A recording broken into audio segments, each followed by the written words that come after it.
सर्वांना दिवाळीच्या खूप खूप शुभेच्छा। दिवाळी म्हटलं की दिवाळी पहाट आली। मग ती ठाण्याची असो, गिरगावची असो किंवा सांस्कृतिक राजधानी म्हणणाऱ्या डोंबिवलीची दिवाळी पहाट असो, इथे तरुणाईमध्ये अगदी उत्साह ओसंडून राहताना दिसतो।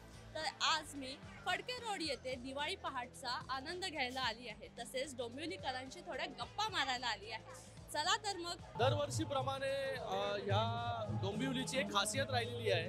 दिवाळी पहाट असेल की हजारोच्या संख्येने तरुणाई इथे जमा होते, दिवाळी साजरा करते आणि गणेश मंदिर संस्था दरवर्षीप्रमाणे एक चांगला कार्यक्रम इथे घेत असते। आज सगळ्या डोंबिवलीतील संस्थांना एकत्र करण्याचं काम गणेश मंदिर संस्थांनी केलं आणि लहान लहान कलाकारांना इकडे संधी देण्याचं काम केलेलं आहे। मला वाटतं ही संधी खूप महत्त्वाची असते त्यांचं पुढचं करिअर घडवण्यासाठी, त्यांना एक वेगळा प्लॅटफॉर्म देण्यासाठी।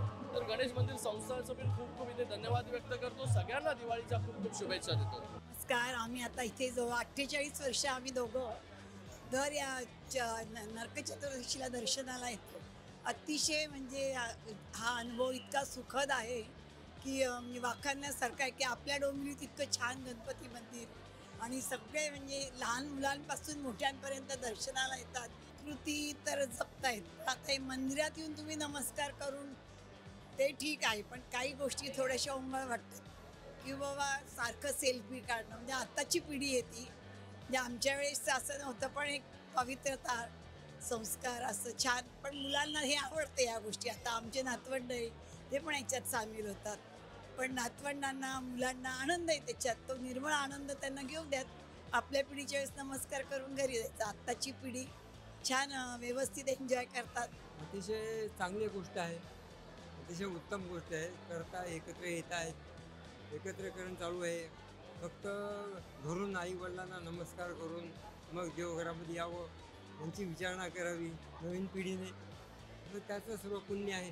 नाही सांगायचं म्हणजे का जरा बरं वाटतं, आनंद येतो, म्हणजे सगळे कामधाम करून सगळे बाहेर पडतात, बरं वाटतं बघून। संस्कृती ही संस्कृतीच्या जागेवर आहे, माणसाने अजून ती टिकवलेली आहे आणि ही याच कार्यक्रमात दिसते। तसं बघायला गेलं तर संस्कृती आता राहिलेलीच नाही आहे, पण आता एवढे सगळे हे येतात, मग गणपतीच्या देवळात आलेत, गणपतीच्या दर्शनासाठी आले, पण सगळे आपापले मोबाईल आपापल्या ह्याच्यामध्ये सगळं आपापल्या ह्याच्यातच आहे। कोण असं देवाच्या ह्याच्यासाठी आपण आता आलो देवाच्या दर्शनासाठी, तर देवाचं दर्शन कमी आणि बाकीचे सगळे फोटो शूटिंग म्हणा, मोबाईलचं हे खूप चांगलं एक सांस्कृतिक जपण्याचा तरुण एक चांगली जपण्याचा प्रयत्न तरी करते आहे। आणि एक डोंबिवलीचं एक जे आहे की सांस्कृतिक राजधानी आहे, त्यामुळे तरुणी जेवढे म्हणजे बघितलं तर सगळे एकदम ट्रेडिशनल लुकमध्ये आपलं सांस्कृतिक एकदम व्यवस्थित आले, ते एकदम कल्चर सांभाळतात वगैरे। ते जेवढे तुम्हाला इथे फक्त दिसाल तर सगळे एकदम असे एकदम नीट आणि एकदम ढोल ताशा पथक वगैरे सगळे आहेत, त्यामुळे एकदम दिवाळीपाट एकदम जल्लोषात चालूच आहे एकदम। प्रत्येक वर्षीप्रमाणे आम्ही सुद्धा यावर्षी गणपतीच्या दर्शनाला आलो आहे। डोंबिवलीकरांची ही नित्यनियमाची परंपरा आहे की गणपतीचं दर्शन घेता आणि फडके रोडला राऊंड मारून सगळ्यांना शुभ दीपावलीच्या शुभेच्छा सगळेजण देत असतात। आता दिवाळी पहाट म्हटलं की सगळ्यात आधी आपलं अभ्यंग स्नान असतं, ओके। आणि अभ्यंग स्नान म्हणजे काय, आपल्या शरीराची पवित्रता, उठणं वगैरे लावणं आणि त्यात सगळ्या गोष्टींचा समावेश असणं, ओके। आणि दिवाळी म्हटलं की एक असा सण असतो जिथे लाईटनिंग वगैरे असतं, अशी पॉझिटिव्ह एनर्जी येते। आणि दिवाळी पहाट म्हटलं की सकाळी आपण नॉर्मली जिथे 7-8 वाजता उठतो तिथे आपण आज 5 वाजता उठून सगळेजण अतिउत्साहाने सगळं मनोरम एकदम म्हणजे याने उत्साहाने हे करतात। आताची जनरेशन ट्रेडिशन आणि हे फक्त इन्स्टासाठी फॉलो करतात, खरं बघितलं तर त्यांना ब्लॉग्स बनवायचे असतात सोबत। काही जण जेन्युइनली फॉलो करतात, कारण की त्यांच्या पिढ्यानपिढ्या पारंपरिकतेने चालू आलं आहे म्हणून, म्हणजे चालत आलं आहे म्हणून। पण जर तसं बघितलं तर मोस्ट ऑफ लोक इथे ब्लॉग्स करायलाच आलेत आणि त्यांना फक्त नटून थटून नट्टा करून जायचं म्हणून ते जातात, त्यांना नॉर्मली डान्समध्ये इंटरेस्ट वगैरे नसतो।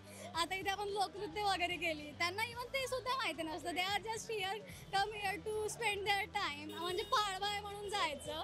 तसं बघितलं तर गुढीपाडवा सुद्धा जातात बघितलं तर। सध्या या आपल्या याच्या धावपळीच्या जगात एवढं कोण असं एकत्र येत नाही, पण डोंबिवली शहरात सध्या हे वातावरण जे आपण फडके रोडला बघतो ते सहसा असं कुठेच दिसू शकत नाही, जे चांगलं आहे वातावरण आणि आनंदमय वातावरण आहे। सगळे एकदम मिळून मिसळून आनंदाने साजरं करतायत. ती चांगली गोष्ट आहे आपल्या पिढीसाठी. आणि असे तुम्ही काय तुमच्या लहान मुलीला इथे घेऊन आला, तिला हे सगळं दाखवताय, त्याबद्दल काय सांगाल? नाही नाही, त्यांची पण लहान मुलांची पण इच्छा असते की बाबा नवीन बघावं, काहीतरी करावं. तर त्यासाठी तिला आणलं इकडे दाखवायला, की जेणेकरून उद्या तिला पण त्याच्यात आवड निर्माण होईल. कसं काय करतात ते त्या दृष्टीने ते चांगलं आहे. ते दिवाळीचा माहोल आताचं खूपच आकर्षक आहे आणि सगळेजण एक्सायटेड आहेत दिवाळीसाठी.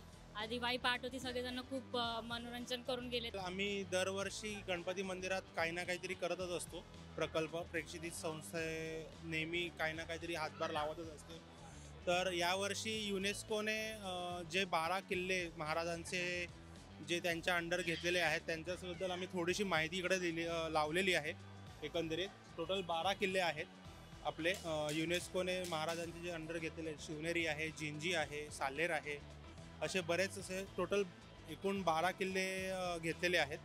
तर त्याच्याबद्दल थोडीशी माहिती आम्ही एकंदरीत प्रेक्षकांना नागरिकांना कळावी त्याच्याबद्दल आम्ही जरा थोडंसं प्रदर्शन ठेवलं. आम्ही साधारण 2001 पासून प्रेक्षित संस्था स्थापना झालेली आहे आणि 2001 पासूनच आम्ही गड किल्ले आणि गड संवर्धन या सगळ्या प्रकल्पामध्ये आम्ही कार्यरत आहोत. तर तुम्ही पाहिलंच असेल, डोंबिवलीकरांचा आनंद अगदी ओसंडून वाहताना दिसत आहे. तुम्हाला जर दिवाळी पहाटचा आनंद अनुभवता आला नसेल तर आमची व्हिडिओ शेवटपर्यंत नक्की बघा आणि अशाच नवनवीन व्हिडिओसाठी टाइम महाराष्ट्राला फॉलो करायला विसरू नका.